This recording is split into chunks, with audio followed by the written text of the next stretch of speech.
Coming up on College Press Box, Texas football falls in Fort Worth.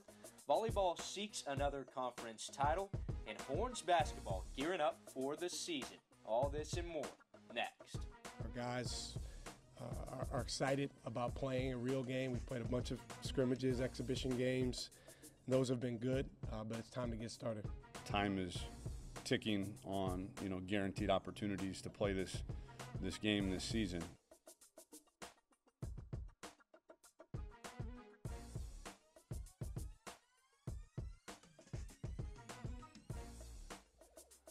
And welcome into College Press Box. I'm Luke Hendry. Texas football coming off another Big 12 loss on Saturday.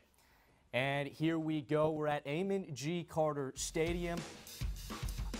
TCU looking to make it 4 straight victories over Texas. First possession, Kyle Hicks with the 1-yard touchdown. 7-0 Frogs early. Later in the second, why not go back to him?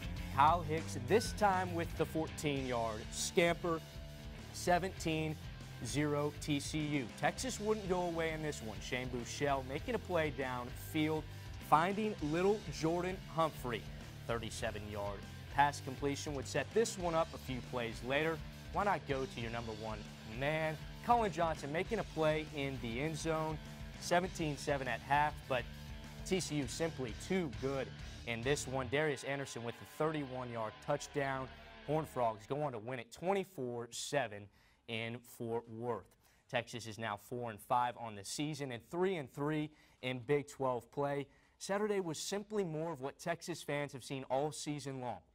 Strong defensive stops followed by stagnant offensive drives. Our very own Steve Helwick and Ross Lubinsky were at Amon G. Carter Stadium and report on the Longhorn hopes of bowl eligibility.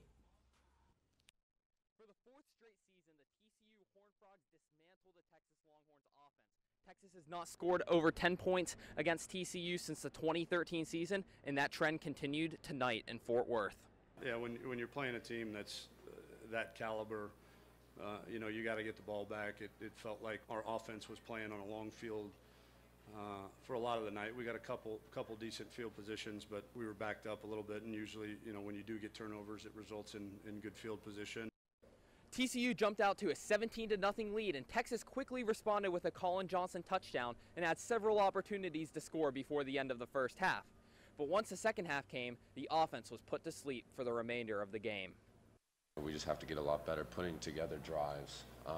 Stop shooting ourselves in the foot with a penalty here or a bad throw here.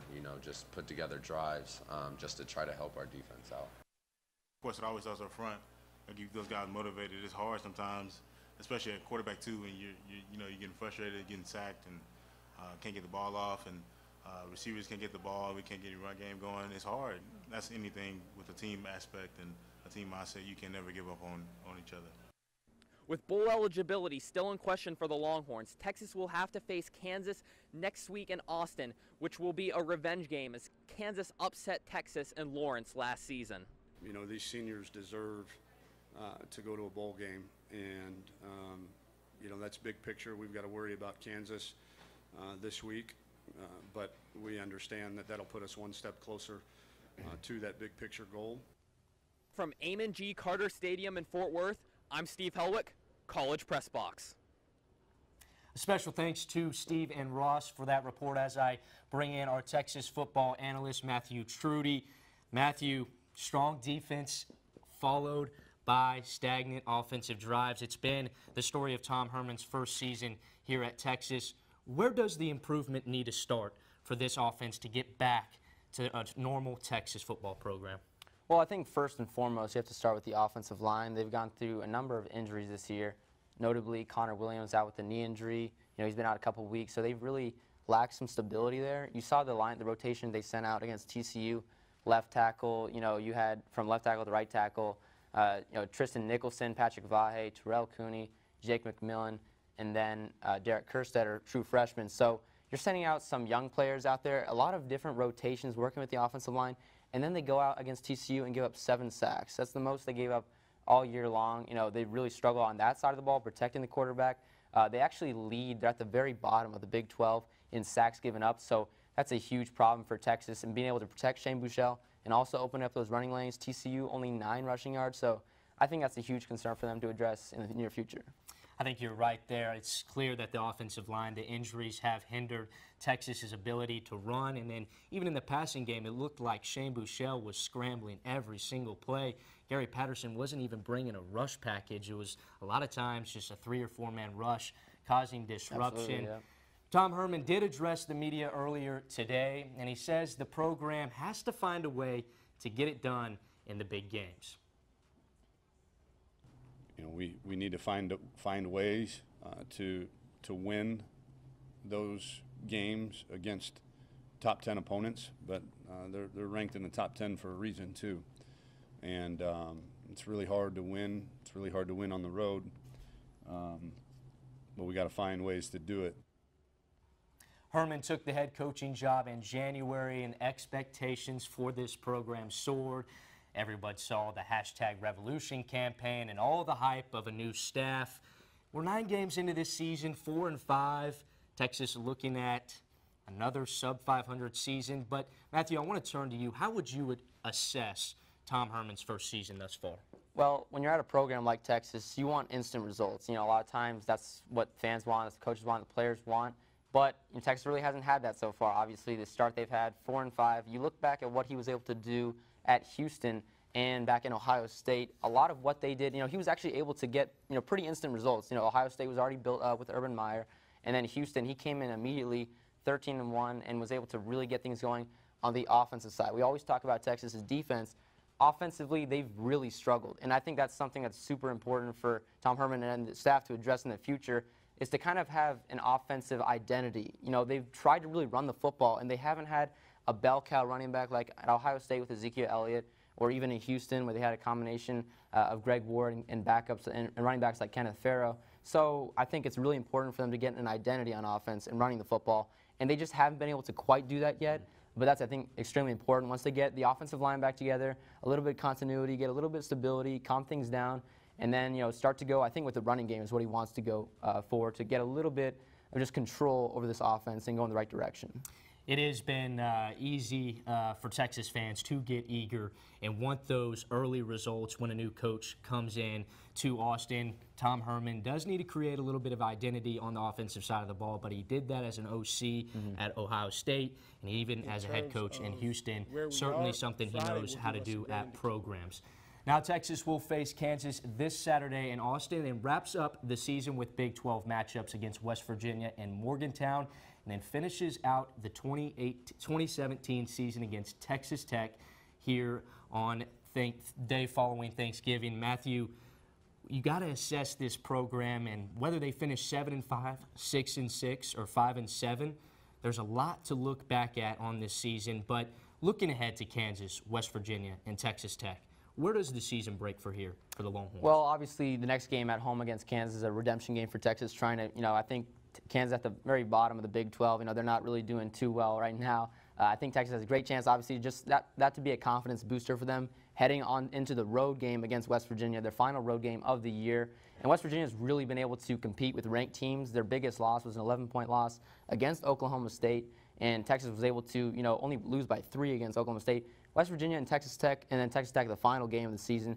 Both West Virginia and Texas Tech, top 20 offenses in the FBS. So Texas has really shown in Oklahoma State 2 top 5 offenses in terms of scoring per game in the FBS. So Texas has really been able to hold those teams in terms of getting points on them and really, you know, keep the game pretty close. So I think they can do that again, both against West Virginia and Texas Tech. And then the home game for Texas Tech. I mean, West Virginia is a tough one. You know, they've really been good against ranked teams, so that a lot of people may think that they may lose that. I think that's kind of a toss-up. I think they'll beat Kansas. And then against Texas Tech at home, I think it's going to be tough for them to lose that game all season long. Just been working up to that moment. I think they can get that win at home in the final game. Bowl eligibility certainly on the top of the list for Tom Herman and the Longhorn program. As always, Matthew, thanks so much for coming in tonight. And when College Press Box returns, we'll highlight some of the other UT sports in action over the weekend. The 6th-ranked Texas volleyball team eyeing a 10th regular season conference title. All that and more next.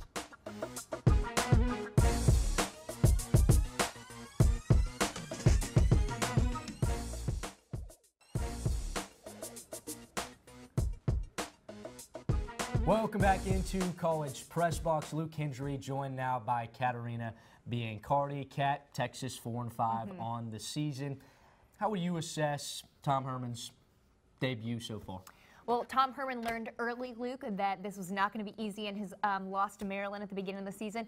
But thus far, going into later this season, we've realized that Tom Herman needs time. He needs time to sharpen his freshman quarterback, Sam Ehlinger. He needs time to teach these guys that they can't give away easy penalties. And we hate to hear that answer as Texas fans do. But you know what? That is what he needs, is time. And I really am hoping that with 3 games left, a big game, a hopeful win against Kansas this weekend, and traveling on the road against West Virginia, that would be a signature win for Tom Herman. And then against Tech, that he can pull out 2 more W's in order to be bowl eligible. Texas certainly hoping that Kansas will ease some of that pain from Fort Worth this last weekend when they come to Austin on Saturday. Now, the 11th ranked women's golf team posted a 3rd place finish at the Battle at the Beach in Cabo San Lucas, Mexico this weekend. Senior Sophia Schubert recorded a 3rd straight top 10 finish, leading the Horns with rounds of 70, 68, and 71. The Horns will return to action in February. Moving things to the tennis court, Texas men's tennis concluded their fall campaign with a bang. Juniors Rodrigo Banzer and Leonardo Teles took runner-up honors in the doubles final on Sunday at the inaugural ITA National Fall Championships. The Texas duo fell in straight sets to Wake Forest, and while the 8-seeded Horns held serve in the match's first game, the Demon Deacons took the next 5 games for a 5-1 first set lead. As for now, the Horns will spend the rest of their fall preparing for the regular season in January. Women's tennis was also in action over the weekend at the ITA National Fall Championships. Texas sophomore Bianca Truty saw an impressive run to the semifinals in Saturday as she fell to Duke's Samantha Harris. Truty completes a tremendous fall season at 10-1 with wins over nation's top 2 players. Texas will begin its spring season at the UNLV Invite in January. Now, taking talk to the pool, both men's and women's swimming and diving traveled to College Station to face longtime rivals Texas A&M. Starting off with the men's side, Eddie Reese's reigning national championship squad fell to the Aggies in a dual meet. And now, while the men's team faced difficulty, the women's team rallied from behind in the final event, the freestyle relay, to knock off those Aggies. The Horns traveled to Raleigh this weekend to take on NC State. Texas women's basketball hosted an exhibition game on Sunday against Oklahoma City University. Longhorns went on a 30-0 run in the second half en route to a 90-36 victory. The program was recently preseason ranked number 2 in the country. Karen Aston and the Longhorns will begin their season against Stetson on November 12th. Now, number 3 ranked Texas volleyball defeated Texas Tech this Saturday in 4 sets. And besides remaining undefeated in Big 12 Conference, senior Chiaka Obagu became the all-time career block assist at Texas. Her 8 blocks assists gave her 460 for her career to pass recent Texas Tech's Molly McCage. The Horns will take on TCU this Wednesday at home. The 14th ranked Texas soccer team fell to Baylor last Wednesday in the Big 12 quarterfinals. Texas junior Katie Glynn's goal in the 72nd minute was not enough for the Longhorns as Baylor rallied with a goal in the 88th minute to send the game into overtime. Baylor junior Julie James clinched the victory for the Bears and sent Texas packing after a much improved season. I want to turn to you, Kat. Despite starting off so great, I mean 10-0, 10-0, unbeaten, what have the last few weeks shown or exposed about this Angela Kelly program as we enter postseason? Well, it certainly was not the expectation for the Horns to lose by any means, Luke, but I think it was really good for this Texas team. Losing to Baylor has created Texas to be able to prepare for the postseason very well. You know, Texas has really shown that they have had a breakout season. They're posting 13-3 and a 2 record. That's so impressive compared to years past. And Angela Kelly's squad has shown that they have the endurance to compete. Competing in the Big 12 is not easy, Luke. You have teams like West Virginia, Oklahoma State, who all have also made it to the NCAA tournament, which is some of the good news that you have to share, right? Yeah, Kat, actually earlier today, it was announced that the Texas soccer program will compete in the NCAA tournament. The Longhorns host North Texas right here in Austin on Friday. It's time for a short break here on College Press Box. When we come back, Ariea Bastami, Sean Mapes get you all caught up in college football around the nation. Stay tuned.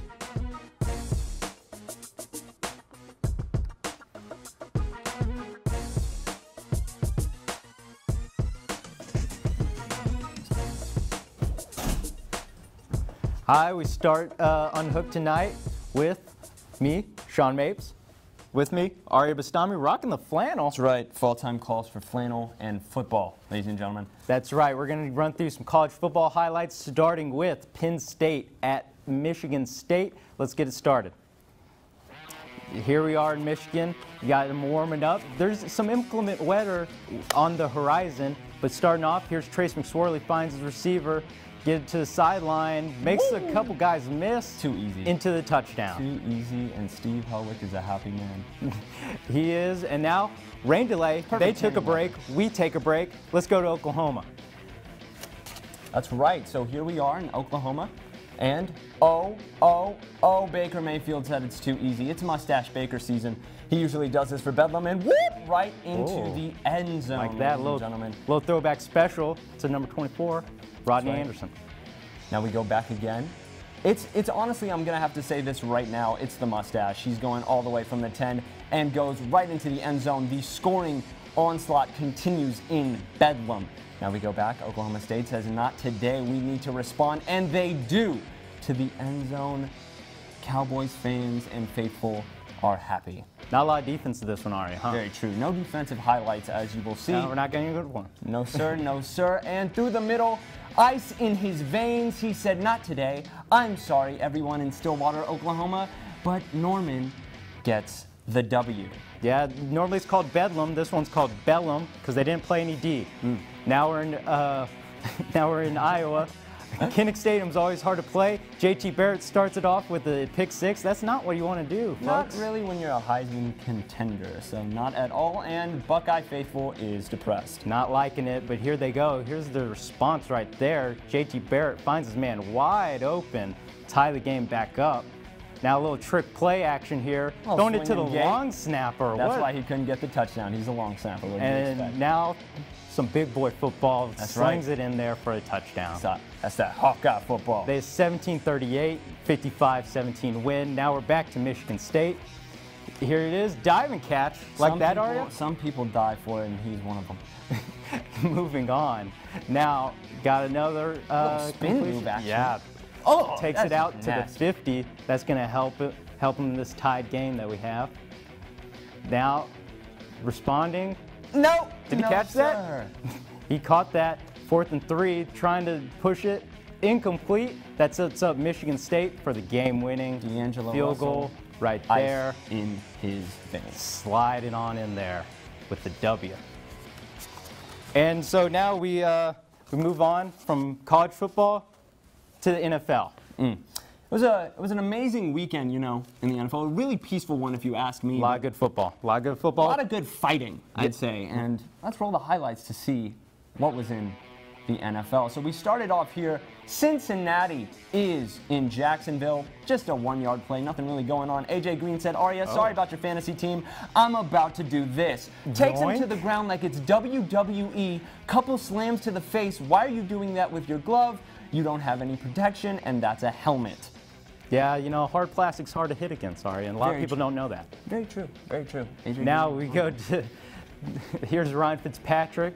He's going to throw an incomplete pass. Look at this, you know, just everyday football stuff. Jameis Winston on the sideline, instigating, and here comes Mike Evans. Boom! Here comes the boom. Shout out to Nelly. That's going to start a fight. You think a lot of suspension is going to happen this weekend, huh? You know, not AJ Green, I will say that. But to San Francisco we go. He's running. And it's a normal play, really. And then, you know, a little bit of some collision right there. And then this is where Carlos Hyde proceeds to take on the entire Arizona Cardinals defense. There he is in the middle. Gets put on his rear by Frosty Rucker. Up in the air. Flags, here we go. And, oh, there's a hat. So, ladies and gentlemen. They're throwing everything. They're throwing everything on that field. Now, you know, there's been a lot of good plays in the association for the NBA, but that's right. We're not going to cover any of them. Nope. Instead, we're going to talk about a topic a little bit more controversial for a brand that isn't known for that much controversy, and that's Nike. Just a terrible mistake.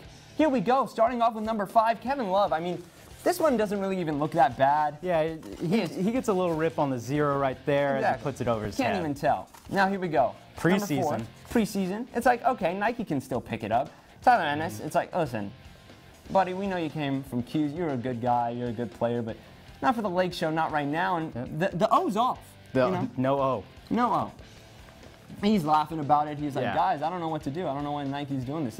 This didn't happen in college. This didn't happen in the NFL. No, they get in a lot of fights. Yeah, I know. And so he rips off his jersey. Now we go to Golden State. You've probably seen this clip. Bradley Beal, Draymond Green having a civil conflict right there. To the ground. And you see his jersey's a little ripped. This one's off. number 3 because he got in a fight and still on there. Pretty good for Nike. Very true. Very true. Going through a fight, survived it. Mean mugging Bradley Beal. Classic Draymond Green. Now here we go to LeBron. And I mean, this one is kind of, it's interesting to say because he's split. He's like, do I pick number 2? Do I pick number 3? I mean, am I going to be retired in Cleveland as 23? I don't know. And to number 1 we go. Here's Ben Simmons. They're just, regular play. Lance Stevenson bodying him up. And whoa, entire thing rips apart. Just disintegrated. Just can't play with that. And that's it for that's not at all. That's it for Unhooked tonight. We'll be back next week with more cool stuff. Let's kick it back to Luke Hendry.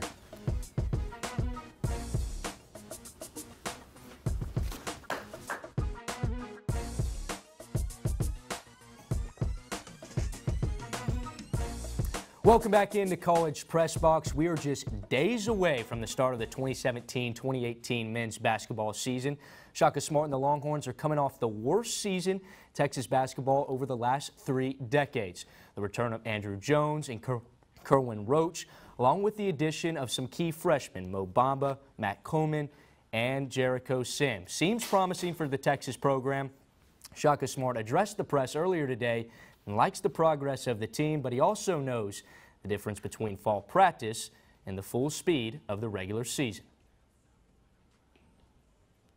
In terms of where we are, Friday will give us a great indication because, again, what I'm focused on now is the game.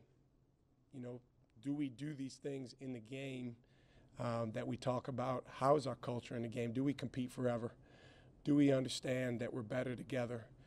All the different principles that go into our culture, do those things show in the game? Another year for Shaka Smart to develop some young, talented players. Texas will face Northwestern State on Friday at the Irwin Center. Now, before we go, let's take a look at what other Texas sports are underway this week. On Thursday, women's volleyball taking on TCU, looking to remain unbeaten in Big 12 play. A game can be caught on LHN. Friday, swimming and diving at the NC State for a swim meet there. Cross country and track field are going to be at the NCAA South Central Regional Championships, all on Friday. We turn to Saturday. Swimming and diving continue in North Carolina, and then Kansas comes to town. DKR hosting the Jayhawks, 5 p.m. on LHN, looking to bounce back after the loss against TCU. Sunday, women's basketball begins their 2017-2018 season against Stetson, also on LHN. That is all we're going to have for you tonight. And once again, thanks so much for joining us. Follow TSTV Sports on social media throughout the year for your latest Longhorn sports coverage. And join us right here every Monday for College Press Box. Also, for some hot takes, College Crossfire with Mark Skoll Jr. airs Wednesdays at 9. From all of us here in studio and Master Control, a special thanks to you for spending your Monday night with us. Until next time, I'm Luke Hendry. Good night.